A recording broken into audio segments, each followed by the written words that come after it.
महासारदे को नमन। हेलो प्यारे विद्यार्थियों, आप सभी का पॉलिटी विद एबीसीडी क्लासेस पर हार्दिक स्वागत है। जैसा कि हम एनसीईआरटी बुक पर प्रश्नोत्तरी कर रहे हैं, क्योंकि हमने ये बुक समकालीन विश्व की राजनीति लगभग व्याख्या नोट्स के रूप में संपूर्ण कर ली है। अब हम कक्षा 12 के लिए, बोर्ड परीक्षा के लिए और साथ में ही आई हुई स्कूल व्याख्याता प्रतियोगी परीक्षा के लिए ये सारे प्रश्न महत्वपूर्ण रहेंगे। विशेषकर प्रतियोगी परीक्षाओं के हिसाब से कुछ प्रश्न मैंने अच्छे बनाने का प्रयास किया है, ताकि आप लोगों को आपकी परीक्षा में काफ़ी मदद मिल सके और आपको एनसीईआरटी बुक आसानी से समझ आ सके। साथ ही ये भी समझ आ सके कि कहाँ से कैसे प्रश्न बनाए जा सकते हैं, तो आप लोगों को ध्यान में आ जाए। बाकी आप लोगों ने काफ़ी कुछ पढ़ रखा होगा। आप अच्छी पढ़ाई अपनी जारी है तो इसे निरंतर बनाए रखें। जैसा कि हमने तीसरा अध्याय कर रहे थे समकालीन दक्षिण एशिया, उसमें काफ़ी अच्छे क्वेश्चन 15 क्वेश्चन हमने इसका प्रथम टेस्ट में देख लिया था। आज ये आपका दूसरा टेस्ट है समकालीन दक्षिण एशिया का। आज हम क्वेश्चन 15 ही इसमें लिए हैं। आपके टोटल 30 क्वेश्चनों में ये पार्ट कवर हो रहा है और जहाँ तक संभावित संभावनाएं हैं आने वाले प्रश्नों को सभी को मैंने लेने का पूरा प्रयास किया है। तो चलते हैं हम क्वेश्चन नंबर 16 से, क्योंकि प्रथम टेस्ट में हमने 15 क्वेश्चन कर लिए थे। तो आज हम क्वेश्चन 16 से देखते हैं। पहला ही प्रश्न है आपके सामने। इस तरीके की बातें यहाँ पर मैंने विकल्प नहीं दिया, लेकिन मैं विकल्प बना रहा हूँ, तो उसको ध्यान से सुनिएगा और आप अपने हिसाब से आंसर दीजिएगा। क्वेश्चन क्या हमारा कथन और कारण दिया हुआ है। कथन दे रखा है कि पाकिस्तान में लोकतंत्र के स्थायी न बन पाने के कई कारण हैं। अब कारण क्या दे रखा है कि यहाँ सेना, धर्मगुरु और भूस्वामी अभिजनों का सामाजिक दबदबा है। अब इन प्रश्नों को सोल्व करने के लिए क्या लगाना पड़ता है? कारण में तो इसलिए लगा कि वापिस कथन को पढ़ो, और कथन को पढ़ने के साथ ही क्यों लगा के कारण को पढ़ो। अगर वो सही बैठ रहा है क्रमबद्ध रूप से और अच्छे से तरीके से आपको लग रहा है कि वास्तवता में इस कथन का ये कारण बिल्कुल सही है, तो आपका आंसर वो सही होगा, अन्यथा गलत। अब विकल्प क्या आते हैं, विकल्प को जरा देख लेते हैं हम। विकल्प पर प्रश्न देख लिया आपने, कथन कारण। अब विकल्प का मुझे जवाब दो। विकल्प बना रहा हूं मैं। ए विकल्प है कथन सही है, कारण गलत। दूसरा विकल्प है कथन गलत, कारण सही। तीसरा विकल्प है कथन और कारण दोनों सही है,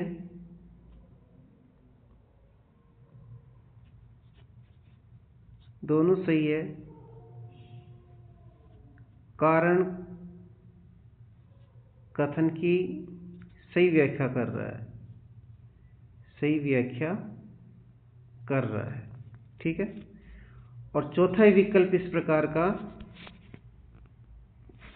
चौथा विकल्प है इसी प्रकार का कि कथन कारण दोनों सही है, दोनों सही है, लेकिन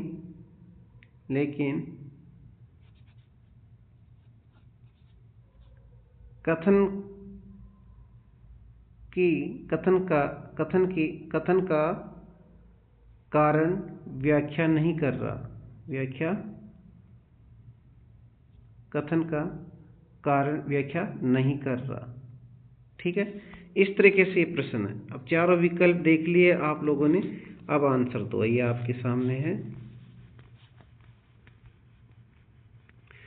हमने चारों देख लिया, तो इसका राइट आंसर क्या होगा? इसका राइट आंसर होगा कथन और कारण दोनों सही है और कथन का कारण सही व्याख्या कर रहा है। ठीक है, क्योंकि जैसे पाकिस्तान में लोकतंत्र की स्थायी न बन पाने के कई कारण हैं, क्योंकि यहाँ सेना, धर्मगुरु, भूस्वामी, अभिजनों का सामाजिक दबदबा है, इसलिए पाकिस्तान में लोकतंत्र की स्थायी न बन पाने के कई कारण सही तरीके से सेट हो रहा है। इसका मतलब ये प्रश्न सही है, कथन और कारण दोनों सही है और ये व्याख्या भी कर रहा है। ठीक है, इस तरीके के प्रश्न भी काफ़ी अच्छे प्रश्न बनते हैं और इनमें काफ़ी हमें लगता है कि अच्छा रहता है, लेकिन थोड़ा सी भी अगर सावधानी से न किया जाए तो ये प्रश्न हमारे ज़्यादातर गलत भी हो जाते हैं। ठीक है, तो इसलिए थोड़ा सा टाइम लिया आपका, इसमें ज़्यादा कुछ नहीं है। चलते हैं हम आगे। आज का 17वां प्रश्न है हमारा कि पश्चिमी पाकिस्तान के प्रभुत्व के खिलाफ जनसंघर्ष का नेतृत्व किसने किया? क्वेश्चन 17वां कौन सा है कि पश्चिमी पाकिस्तान के प्रभुत्व के खिलाफ जनसंघर्ष का नेतृत्व किसने किया? Option A Benazir Bhutto, option B Sheikh Mujibur Rahman, option C Sheikh Hasina, option D Tajuddin Ahmad, option E अनुत्तरित प्रश्न। जैसा कि मैंने पहले वीडियो में थोड़ा सा बोलने में ये अनुत्तरित प्रश्न का ये बोल दिया था कि इनमें से कोई नहीं, इसका मतलब इनमें से कोई नहीं है, बल्कि इनका मतलब ये होता है कि हम इनमें से कोई नहीं करना चाहते। ठीक है, यानी छोड़ने वाले प्रश्न को हम आप अटेम्प्ट नहीं करते हैं, पहले छोड़ दिया करते थे, लेकिन अब ओएमआर शीट में हमें जरूर गोला काला करना होता है। अगर किसी भी आंसर नहीं देना चाह रहे हैं तो उसका विकल्प होता है ई, अनुत्तरित प्रश्न, यानी बिना उत्तर देने वाले प्रश्न। ठीक है, तो ये कोई बात नहीं। चलो आप बताओ क्वेश्चन 17 का आंसर क्या होगा? तो इसका सही राइट आंसर होगा option number B, Sheikh Mujibur Rahman. इसका सही आंसर क्या होगा? शेख मुजीबुर रहमान। ठीक है, आज का क्वेश्चन है 18वां। 2008 में नेपाल राजतंत्र को खत्म करने के बाद लोकतांत्रिक गणराज्य बन गया। नेपाल ने अपना नया संविधान कब अपनाया? प्रश्न 18वां क्या है कि 2008 में नेपाल राजतंत्र को खत्म करने के बाद लोकतांत्रिक गणराज्य बन गया। नेपाल ने अपना नया संविधान कब अपनाया? Option A 2005, option B 2010, option C 2015, option D 2018, option E अनुत्तरित प्रश्न। तो आपका विकल्प क्या होगा? सही उत्तर बताओ। तो इसका सही आंसर होगा ऑप्शन सी 2015। हमारा आज का क्वेश्चन है 19वां।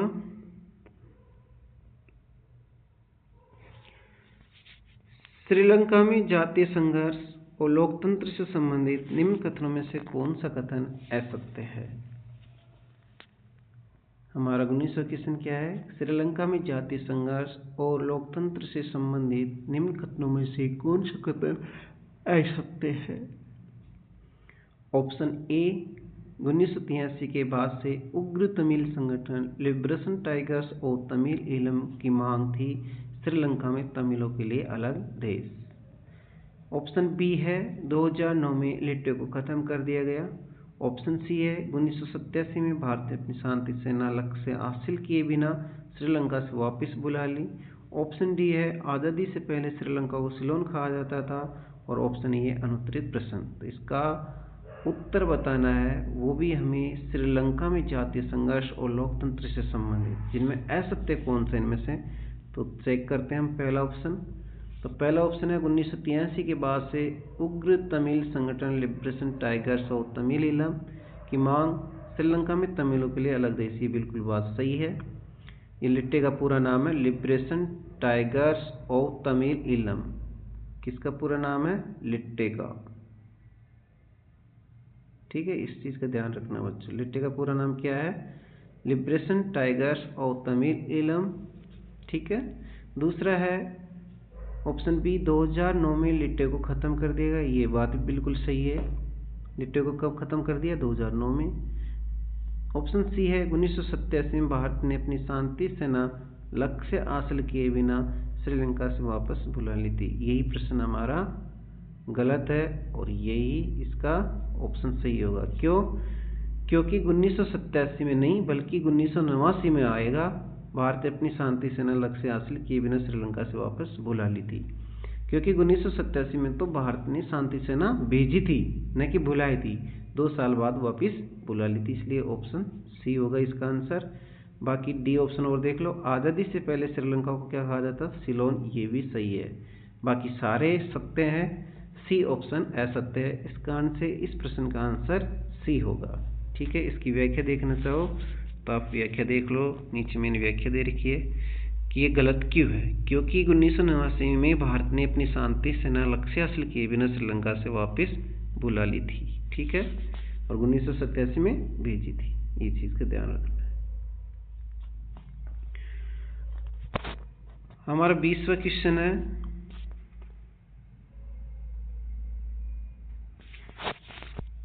जनसंख्या की वृद्धि दर पर सफलतापूर्ण नियंत्रण करने वाली विकासशील देशों में प्रथम है।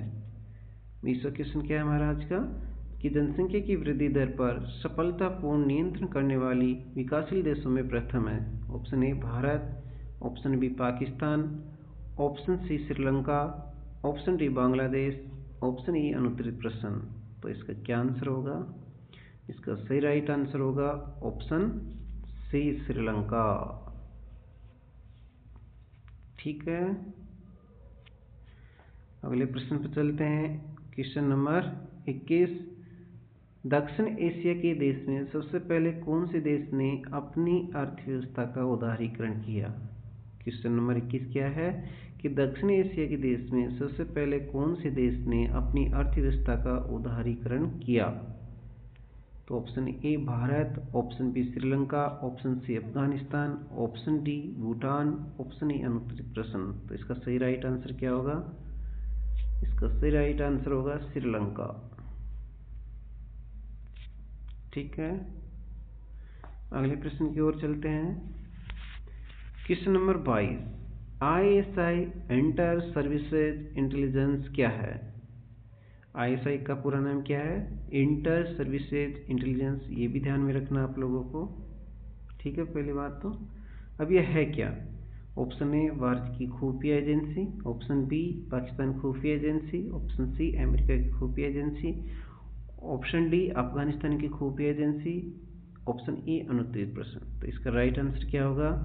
इसका राइट आंसर होगा बी पाकिस्तान की खुफिया एजेंसी। ये प्रश्न होगा इसका। ठीक है, आज का 23वां प्रश्न है हमारा, 1960 में विश्व बैंक की मदद से किन 2 देशों के बीच सिंधु जल संधि पर दस्तखत हुए? बहुत अच्छा प्रश्न है। क्या प्रश्न है 23वां, कि 1960 में विश्व बैंक की मदद से किन 2 देशों के बीच सिंधु जल संधि पर दस्तखत हुए? Option A Bharat Bhutan, option B Bharat Bangladesh, option C Bharat Pakistan, option D Bharat Nepal, option E अनुत्तरित प्रश्न। तो इस प्रश्न का क्या सही आंसर होगा?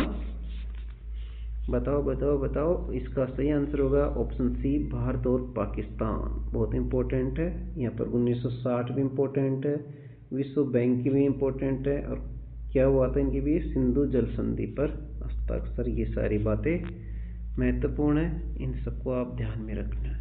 ठीक है, आपसे कैसे भी प्रश्न पूछे जाए आपके सामने सारे आंसर उपलब्ध है। आज का क्वेश्चन 24वां है, कौन सा देश भारत के लुक ईस्ट और 2014 से एक्ट ईस्ट की नीति का हिस्सा है? बहुत अच्छा प्रश्न है। क्वेश्चन नंबर 24वां क्या है कि कौन सा देश भारत के लुक ईस्ट और 2014 से एक्ट ईस्ट नीति का हिस्सा है? Option A Pakistan, option B Bhutan, option C Bangladesh, option D Nepal, और ऑप्शन ई अनुत्तरित प्रश्न। तो इसका सही राइट आंसर होगा ऑप्शन सी बांग्लादेश। ठीक है, आज का क्वेश्चन 25वां है,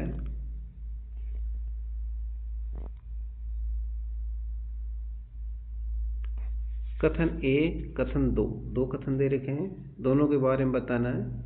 पहला कथन है भारत और नेपाल के बीच मधुर संबंध है और दोनों देशों के बीच एक संधि हुई है। कथन दूसरा है कि इस संधि के तहत दोनों देश के नागरिक एक दूसरे के देश में बिना पासपोर्ट और वीजा के आ जा नहीं सकते। तो बताओ इसमें कथन एक सही है या कथन दो सही है, या कथन दोनों सही है, या कथन दोनों गलत है। तो कौन सा सही होगा इसका? इसका राइट आंसर होगा कथन एक सही है, कथन दूसरा गलत है। क्यों गलत है देखिए, देखते हैं अपन।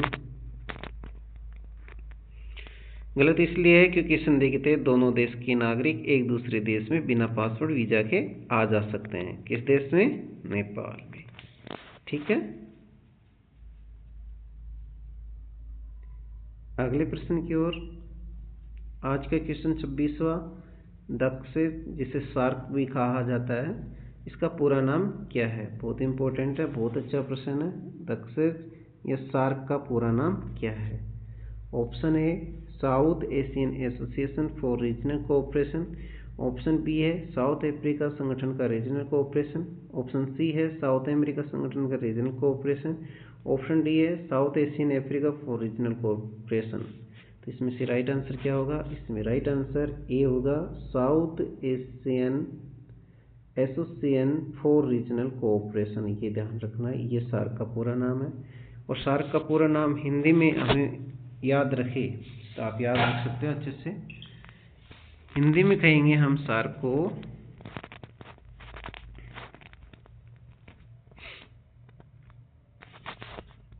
हिंदी में बोलेंगे सार्क का पूरा नाम। बहुत इंपॉर्टेंट है, ये फर्स्ट ग्रेड में दे भी रखा है सिलेबस में साफ साफ तौर पर। सार्क का पूरा नाम है दक्षिण, थोड़ा सा मैं बता देता हूँ इसके बारे में। दक्षिण एशियाई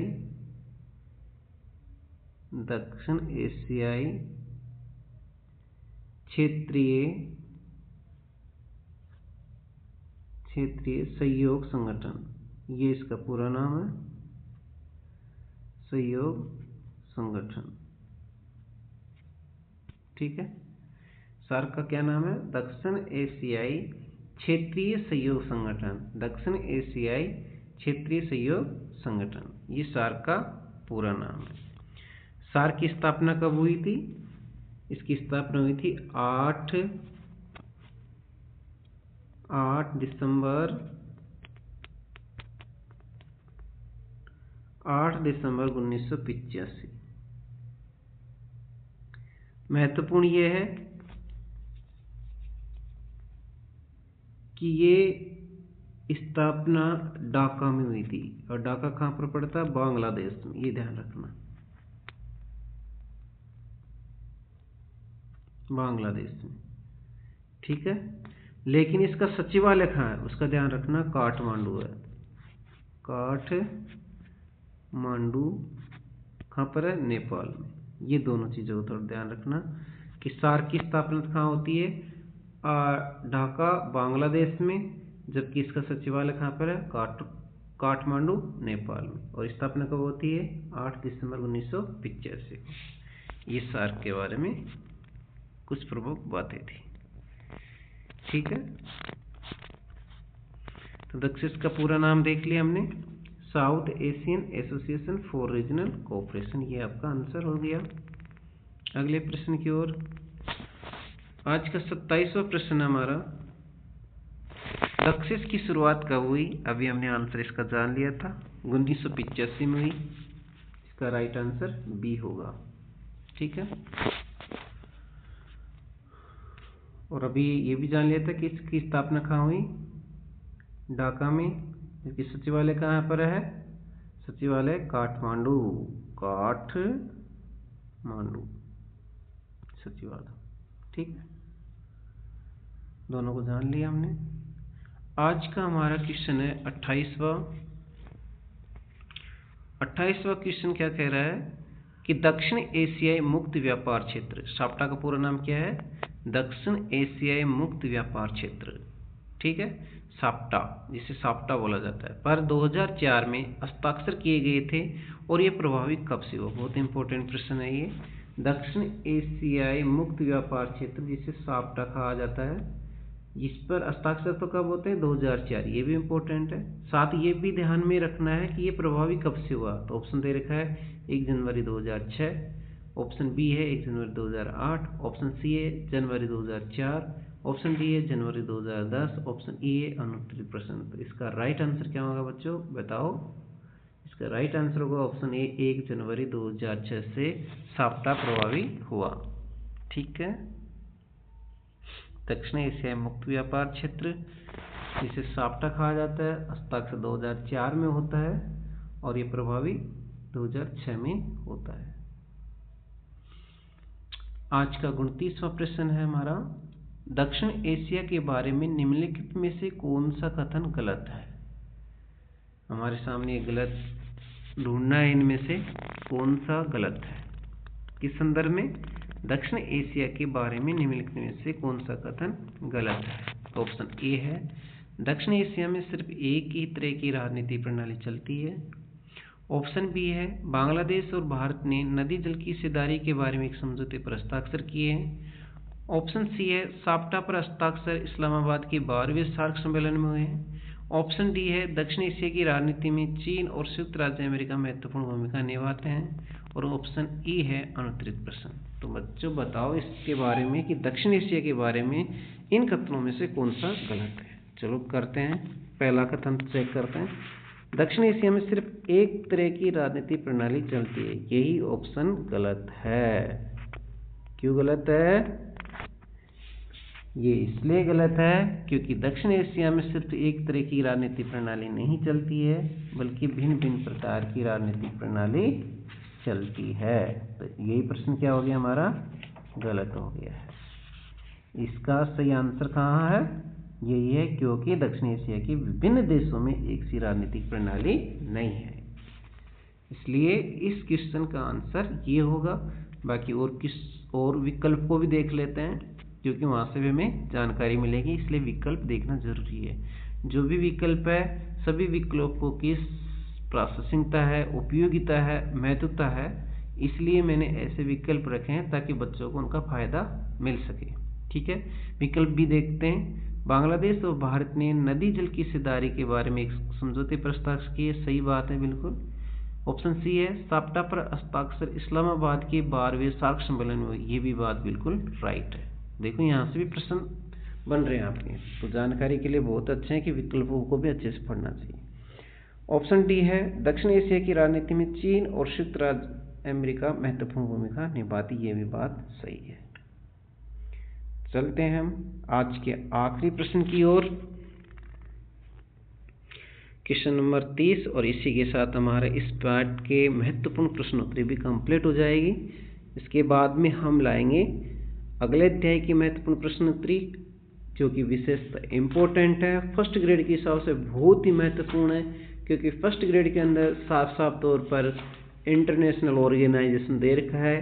कहने का मतलब अंतर्राष्ट्रीय राजनीति में अंतर्राष्ट्रीय संगठन दे रखा है, और वो सारा संपूर्ण पाठ आप लोगों के लिए बहुत ही महत्वपूर्ण रहेगा। इसलिए एनसीईआरटी की बुक में अंतर्राष्ट्रीय संगठन से संबंधित अगर कोई प्रश्न आएगा तो उनसे संबंधित संपूर्ण प्रश्नों को और आप लोगों तक पहुंचाएंगे, ताकि आप लोगों को कुछ मदद मिल सके और आप अच्छे से याद कर सकें। तो आज का आखिरी प्रश्न को देख लेते हैं। श्रीलंका में जातीय संघर्ष किस मांग को लेकर हुआ था। अभी इतने प्रश्न हमने देख लिए हैं, तो इसका अभी उत्तर आप आसानी से दे सकते हो। ऑप्शन ए है, श्रीलंका के तमिलों के लिए अलग राष्ट्र बनाने हेतु। ऑप्शन बी है, सिंगली समुदाय के हितों की रक्षा हेतु। ऑप्शन सी है, तमिलों को श्रीलंका की आधिकारिक भाषा बनाने हेतु। ऑप्शन डी है, भारत की तमिल जनता को श्रीलंका में अधिकार दिलाने हेतु। ऑप्शन ई है अनुत्तरित प्रश्न। तो इस प्रश्न का आंसर क्या होगा बताओ। तो इसका आंसर होगा ए। क्यों? क्योंकि श्रीलंका में जातीय संघर्ष किस लिए हो रहे थे? श्रीलंका में जातीय संघर्ष इसलिए हो रहे थे कि श्रीलंका के तमिलों के लिए अलग राष्ट्र बनाने हेतु मांग को लेकर जातीय संघर्ष हो रहे थे। तो ये आपका राइट आंसर होगा। ठीक है बच्चों, तो आप लोगों को अच्छे लग रहे होंगे प्रश्न। और भी कोई सुझाव हो तो आप लोग मुझे बता सकते हो। बाकी मेरा प्रयास आप लोगों तक अच्छे कंटेंट, अच्छे प्रश्न पहुंचाने का है, और अच्छी सामग्री आप लोगों तक विश्वसनीय रूप से पहुंच सके, ताकि आप विश्वास रख के प्रश्नों पर, अपने आप पर आप अच्छी तैयारी अपनी जारी रख सके और आपका पेपर अच्छा हो। इसी के साथ शुभकामनाएं। आज के लिए इतना ही काफ़ी। जय हिंद, जय भारत।